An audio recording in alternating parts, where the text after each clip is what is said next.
तहाऊर राणाचं पितळ उघडं पडलं, कारण अमेरिकेच्या सर्वोच्च न्यायालयाने तहाऊर राणाची याचिका फेटाळून त्याला भारतात पाठवलं पाहिजे असा एकमुखी निर्णय दिला होता.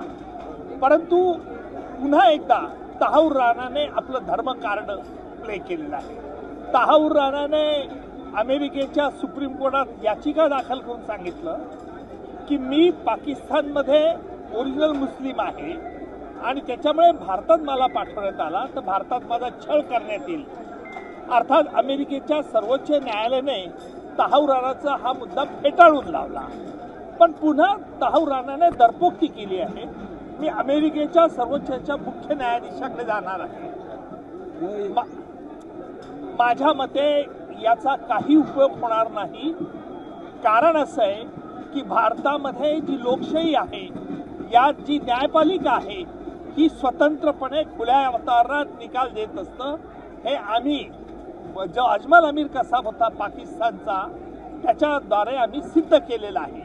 अजमल कसाबला फाशी देताना देखील संपूर्ण प्रक्रिया, कायदेशीर प्रक्रिया अवलंबली होती आणि त्याला फाशी दिल्यानंतर मी आणि भारत सरकारचे काही अधिकारी, चौघांचं शिष्टमंडळ इस्लामाबादला गेलो होतो.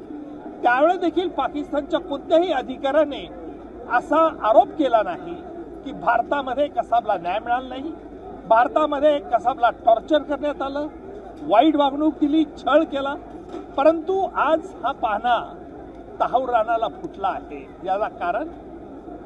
याला कारण एकच आहे, कारण तहाऊर राणाच्या माध्यमातूनच हा डेव्हिड हेडली 26/11 मुंबईला आला होता.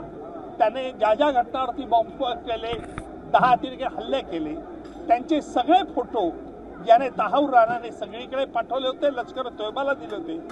त्यामुळे आता तहाऊर राणा याला पाठवल्यानंतर बऱ्याच गोष्टींचा उलगडा होईल. याला वेळ लागेल अशी आशंका चुकीची आहे. राणाकडचे असलेले सगळे कायदेशीर मार्ग हे सर्वोच्च न्यायालयाने फेटाळून लावलेले आहेत आणि याही उपर अमेरिकेचे राष्ट्रपती डोनाल्ड ट्रम्प यांनी स्पष्ट भूमिका घेतलेली आहे की अमेरिकेचा भूमीचा उपयोग कोणत्याही अमेरिकन नागरिकाला दहशतवाद करण्याकरता भारतामध्ये करण्यासाठी उपयोग होणार नाही. आणि म्हणून डोनाल्ड ट्रम्प म्हणाले होते बॅड एलिमेंट.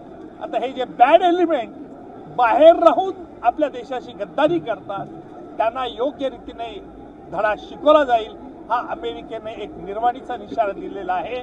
आता आपले बाकीचे जे आरोपी आहेत अद्री परागंदा, त्यांच्या विरुद्धही सत्वर कारवाई होणं अपेक्षित आहे. एबीपी माझा, उघडा डोळे बघा नीट.